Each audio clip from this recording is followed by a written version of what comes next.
This is the village of Ohanavan in Shirak province, totally lost in smoke.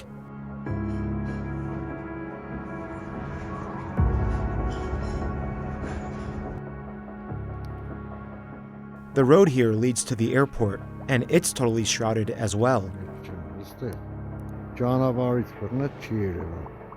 Every autumn, residents regularly burn fallen leaves and yard waste. During the year, while growing plants, people use pesticides in their fields, various chemicals that fertilize the soil.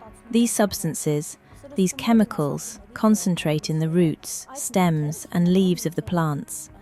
And after the leaves fall, when burning takes place, a large amount of pollutants and carcinogenic substances, cancer-causing materials, are emitted into the atmosphere, which are unquestionably harmful. When dry leaves are burned, toxic substances are released into the air. These can cause headaches, shortness of breath, coughing, allergies, and can worsen asthma and cardiovascular diseases. Burning leaves and plant residue also increases air pollution levels and damages the soil. Farmers actually incur much greater costs because soil fertility deteriorates, the quality of the soil declines, and a whole mass of microflora, fauna, insects and organisms that play an important role in the soil simply disappear. If you look closely afterwards, you'll see there are hardly any birds like quails near the fields, because there's nothing left for them to eat. And we're talking about that organic biomass that ultimately makes the soil fertile.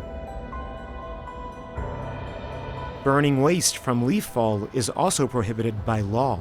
The punishment? For citizens, a warning or a fine of roughly $130. For officials, a fine of roughly $525. But what should people do with all those leaves? According to environmentalists, keep them.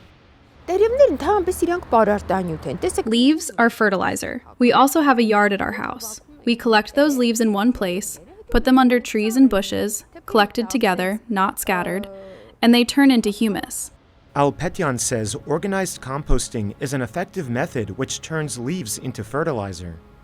All of this is collected by municipal services and taken to centralized municipal-level composting facilities, if not factories per se, that can accept large volumes. And that is the ideal solution. But this requires funding, which must either come from waste collection fees, which are very low in Armenia, or from municipal subsidies. Until such solutions are found, citizens will continue doing the same thing they do every year, starting each November. So how can the message be sent that by burning, we're not solving the problem, but creating a new one?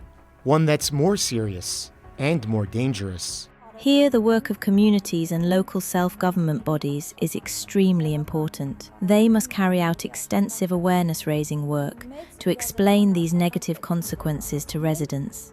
I would demand something else from the residents. I would demand that the residents demand this from their municipality. Until Armenia figures out how to solve the issue, air pollution levels may continue to rise. On November 25th, Yerevan's air pollution index reached 168.9, a level that's dangerous to breathe.